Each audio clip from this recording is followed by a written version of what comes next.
Thank you for choosing to buy your 23 or 24 Lexus RX from us. Included in this video, you'll find all of the most commonly asked questions that we get here at the dealership about how to operate your vehicle so you can operate it to the fullest capacity. Here on the door, you have your door controls for your windows, your lock, your unlock, and your mirrors. For the auto, if you lock your vehicle outside of the vehicle itself, it will fold your mirrors in automatically. That way no one's brushing up against them when they walk between your vehicles. To get out, I recommend putting your thumb on the 9 little dots and pressing out. It just makes it easy to open the door in one swift movement. Up here you have your odometer trip. It'll show you your regular odometer, trip A, trip B, and then your last one, which is a wrench. We recommend 10,000 miles between oil changes per factory recommendation. A maintenance reminder will come on every 5,000. Just call the dealership and see what's recommended at that mileage. You do have your brightness next to that, which will turn this dash screen. It will raise the brightness or lower it. And then for your settings here, press set and 1 at the same time, or set and 2 or set and 3, whichever one you're setting, and it will set your settings for you. For your steering wheel, your mirrors, and your seat. Press the gas button to unlock the gas cap, and then you have your trunk button. Over here you have your automatic lights. You do have automatic high beams as well. Up here on the end of your stick, it will show you on by the green little dot, and then it will show you over here with the little headlight with the A in the middle if your automatic lights are on. It will turn your automatic lights off as soon as it sees a car coming, and it will turn it back on again as soon as that car passes. Over here you do have your wipers. If you want them on an auto, make sure your little hash mark is matched up with auto. You'll make sure the shifter is in the neutral position, and then you'll pull down 1, and then your wipers will automatically sense when it's raining hard versus just misting. Over here you do have your fuel line. It will be a dashed line the fuller the vehicle is, and obviously as the fuel is used, it will be just a small line. It shows you how much you have until E. Over here it'll show you your temperature, your coolant temperature, your outside temperature. It's not actually 53 degrees here. This is just in the service drive. So if it's parked inside, it'll show the inside temperature until it goes outside. And then you have your odometer as well. This vehicle I'm showing you today does have a heads-up display, but if you do not have a heads-up display, your vehicle will still look pretty similar to the one I'm showing you. The steering wheel will be a little bit different. So this button right here is to set your cruise control. You will have this both on the heads-up display vehicles and the regular ones. If you're using your cruise control, it will automatically default to your adaptive cruise control every time you get into the car. Some people don't like that and want to use the regular, so you just hit this button down here on the heads-up display and it will switch to your regular cruise control. It's kind of hard to see up there, but you can see that it changed right here as well. If you don't have a heads-up display vehicle, you will have a vehicle that looks like a tachometer with a car above it. You'll just press that and that will change to your regular cruise control. Your buttons right here will move your speed up and down, as well as be able to cancel your cruise control if you wish to do so. On non-heads-up display vehicles, you'll have a button right here to change the following distance as well. But up here, if you're doing the following distance, it will be this button right here, and you can change the following distance that way. If you have a heads-up display, you can change the height of the heads-up display by flipping the display around by pressing this button. It'll move your heads-up display up and down based off of your liking.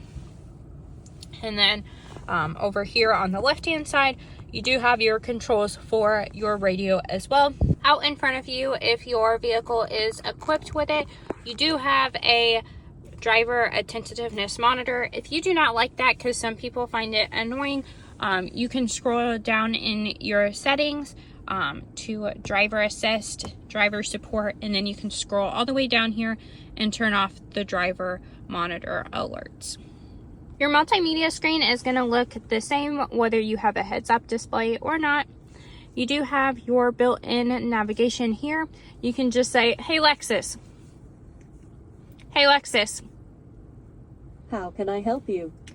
Get me directions to the closest Target." The closest Target is Target at 1102 South Thomas Road. So she'll get you directions to a point of interest or an address, whatever you tell her, she'll get you directions to there. You do have your music right below that. You do have AM, FM, and 3 months of Sirius XM. You'll just enable the audio, and then you can choose from FM, AM, or Sirius XM. At the top of every station, it has a little heart. You just click the heart to add it to your favorites, and then unclick the heart to unadd it from your favorites.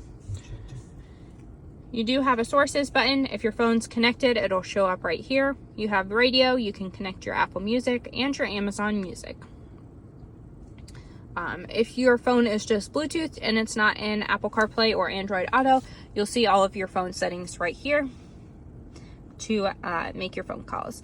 And then under the little vehicle, you have your different driving modes, your normal, your eco, which is perfect for city driving where you're stop and go.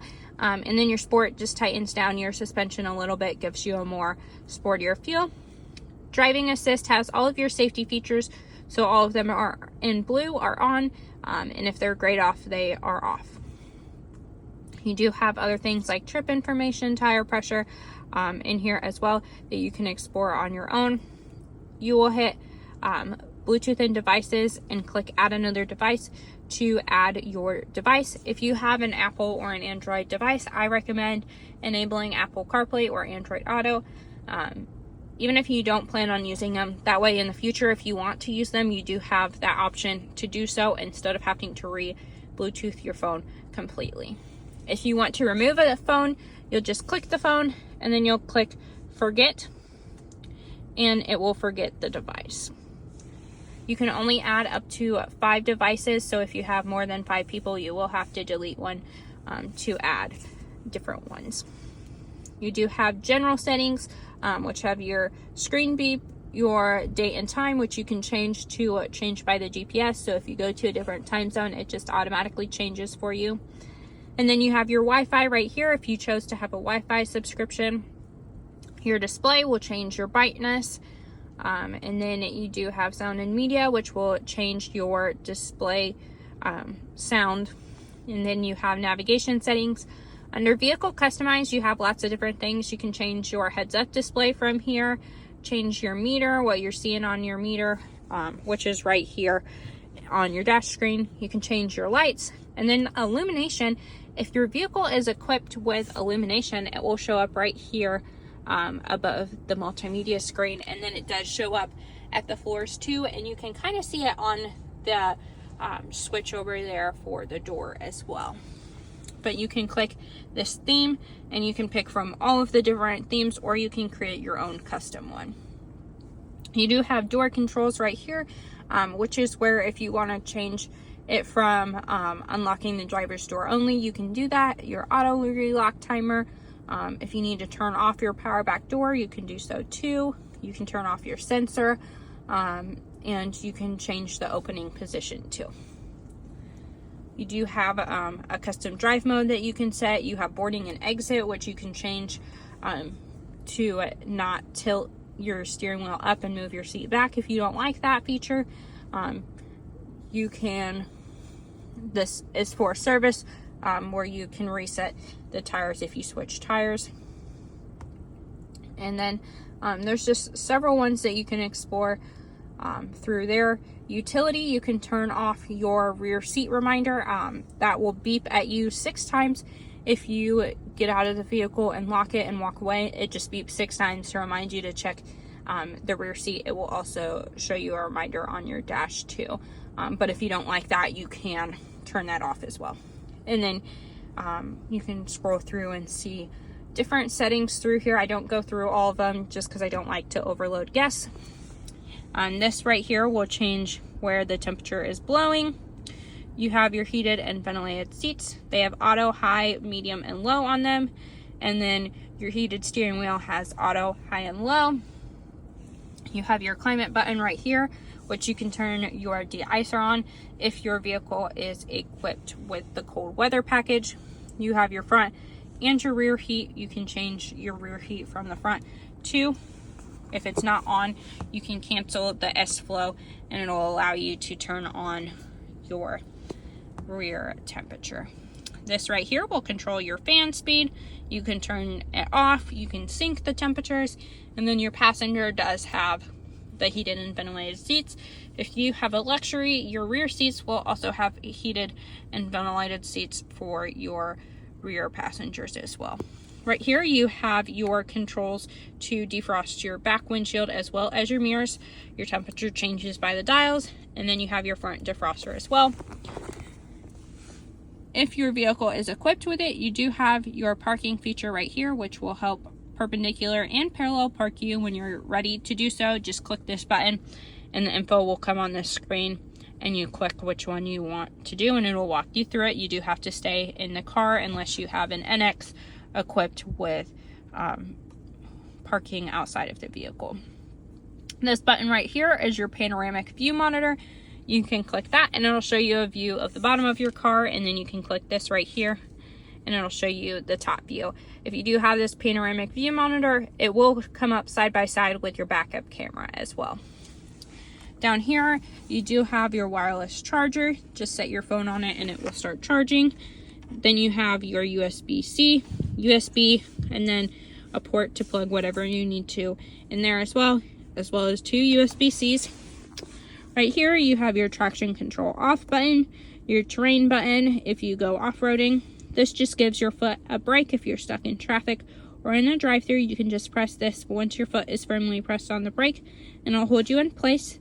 Government has new emission standards, so your engine will shut off when you come to a stop and restart up once you step on the gas. If you don't like that, you can press this and it'll show up a little A up here, but you do have to do that every time you get in the vehicle. And this is your grade button, like if you're going down a steep hill. For your shifter, you're going to pull over and down for drive, over and up for reverse, and then over and hold it for neutral. You can press P to park. And then if you do go through the car wash, on this side of your screen, there will be a little sound button, and you can mute that and it will mute your sensors for the time that you're going through the car wash. If you do have a panoramic roof like some of them do, you'll be able to change the shade. There will be a shade button right here. If not, then this is just manual and you just pull it. Your buttons for your sunroof are right here, both sides. Your SOS button, so in the case of an accident, they'll remote in like a phone call, say, hey, are you okay? If you don't respond, they'll send emergency personnel right to you. If you get a flat tire, run out of gas, you can pull it down and press that as well, and they'll send help to you. This door button, if the green light is on, means that your lights will come on as soon as you open the door. Thank you again, and if you have any other questions, don't hesitate to give the store a call, and we're more than happy to help you out. Hope you enjoy your new vehicle.